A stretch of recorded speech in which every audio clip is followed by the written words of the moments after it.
네, 안녕하세요. 아산소리 비누과의 언어발달 클리닉의 대표 원장의 손영기입니다. 네, 오늘은 언어 지연이 의심되는 아동에서 정밀 언어 진단 평가가 반드시 필요한 이유에 대해서 이야기를 드리도록 하겠습니다.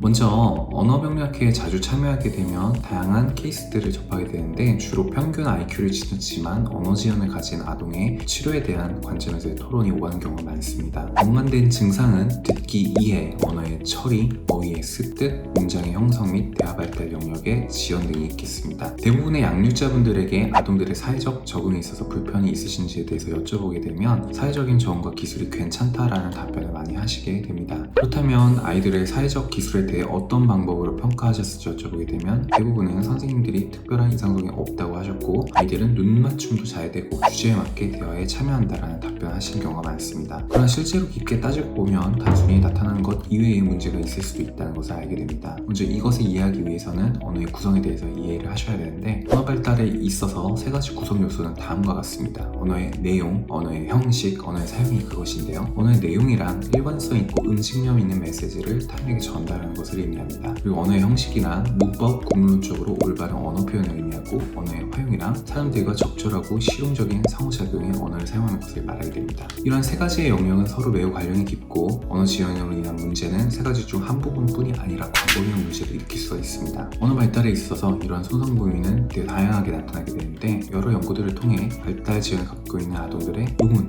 형태, 구문을 표현한 많은 영역에서 손상이 보였다는 것을 알 수가 있었고 표현 언어에만 지연이 있는 것이 아니라 동반된 수용 언어의 지연도 흔하게 보일 수 있다는 것을 알게 되었습니다. 그리고 이러한 언어적 결함은 단순히 어휘나 문법에 군법되지 않고 사회적인 상호작용까지 영향을 미칠 수가 있게 됩니다. 즉 언어 지연에 있어서의 사회적 문제가 발생하게 되는데 이러한 아동들은 상대방과의 대화 맥락에서 다른 사람들의 관심을 공유하거나 적절히 대화하는 것을 힘들게 느끼게 됩니다. 일반적으로 우리가 성공적인 사회적인 상호작용을 한다라고 평가할 때는 다학적 관점에서 분석을 하게 되는데 사회적으로 또는 감정적으로, 인지적으로, 행동적으로도 성공적인 사회 상호작용을 할 때를 의미하게 됩니다. 이로 인해서 충분한 정까지 이어질 때를 또한 성공적인 사회 상호작용을 한다라고 표현하게 되는데요. 언어 발달 지연을 가진 아동들은 또래 아동들에게 수용되는 정도도 낮고 친구 관계도 적었고 또래에 비해 더욱 위축된 것으로 보이며 이와 마찬가지로 감정을 표현하는 역량과 파악에 있어서도 부족한 것으로 나타납니다. 또한 추상적인 감정 이해에도 어려움을 느낄 수 있습니다. 이러한 경향은 영아기 때부터 영향을 받을 수 있는데 언어 발달 지연 영유아들은 정상적 발달을 보이는 다른 또래 영아들보다 사회적 능력이 다소 저하되어 있고는 합니다.